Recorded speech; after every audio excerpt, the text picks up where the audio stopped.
Hi everybody, welcome back to the main room. I think just a couple of people filtering in. Look, I really hope that that you found those breakout rooms interesting. I certainly did from our point of view.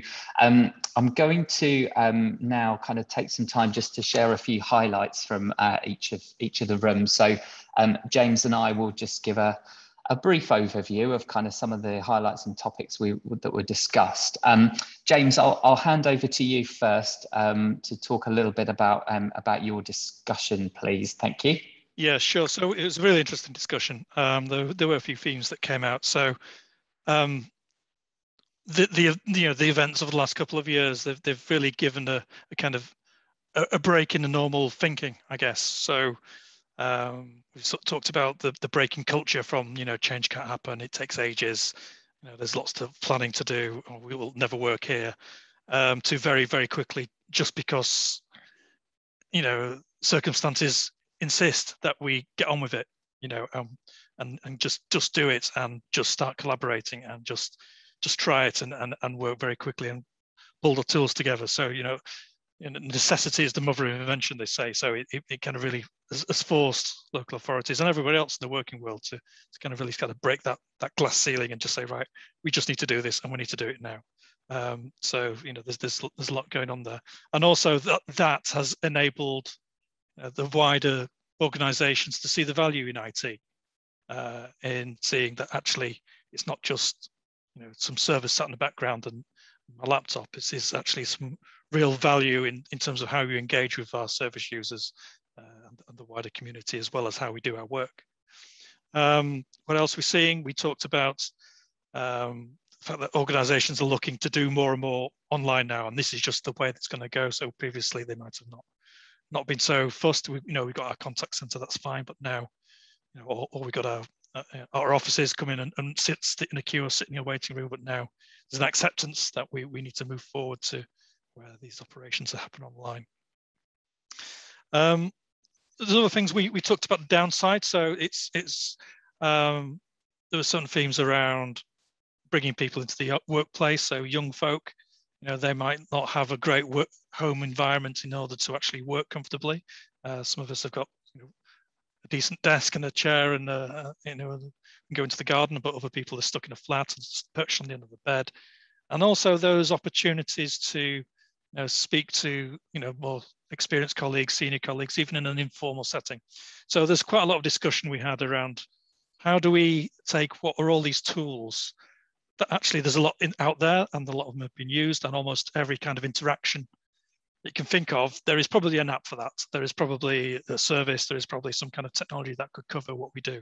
But there's no overarching framework or process to kind of put that together that makes real sense that you would get when you're sat next to someone and saying, when this happens, we use this bit, but when in these circumstances, we need to go over there. So there's a lot of time spent kind of isolated in our personal silos almost, of searching for what's the right thing to do. Who do I need to ask? And it's really, really hard to do that when there's no one you can just turn to, say, well, where they go to for that? And they go, oh, it's so-and-so over there. And you just go around the corner. All that's kind of lost. And so despite having the digitization of lots of these processes, how do we knit it together, and how do we actually bring back some of that softer stuff? So it was a really interesting conversation, and I'm sure hopefully folk got a lot out of it. Brilliant. Thanks, James. Does sounds very interesting. And obviously we talked a little more about in our room about kind of employee engagement and the new normal. We talked a lot about kind of the focus on employees, and I made reference to a couple of surveys that have come out recently. Kind of one that was on the BBC only yesterday about kind of 70% of individuals know that they won't be going back to the same kind of office that they had before, and also the CBI have done a huge amount of research into this with Nexus, and I think the results of their survey was something like only 5% felt that they would ever go back to the way they worked before. So clearly, kind of has to be a huge focus on employees. You made reference there, James, you know, kind of individuals who are, you know, almost working from the end of a bed. You know, it is a particular challenge.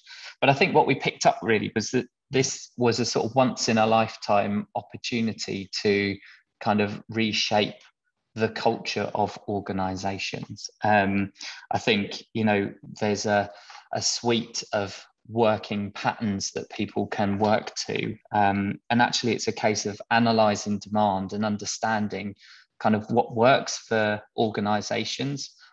You know, if we're talking about citizens engaging with the public sector, actually, you know, when are they looking to make a phone call to talk about their council tax, or, you know, things along those lines, and actually adapting the way in which we work is a huge opportunity. Nigel made reference actually to condensed working hours and considering different ways of collecting waste. And actually, that was something that with the proper engagement actually was a really positive conversation. Whereas perhaps in the past that may have been quite an adversarial type discussion.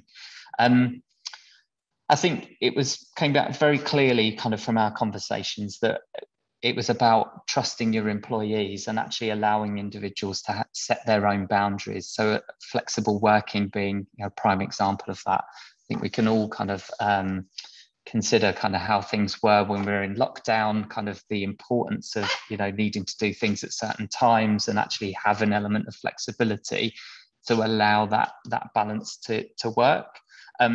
We concluded that kind of, you know, one pattern of work doesn't work anymore, and actually having different patterns of work actually improves engagement, supports staff, supports with, you know, overall kind of well-being. And overall can turn into a really positive experience. So, you know, lots to think about. Again, as you said, James, a really interesting conversation that we had in our room. So, before we wrap up, I do just really want to thank James, Stuart, Tim, Nigel, and Zubin for their support today.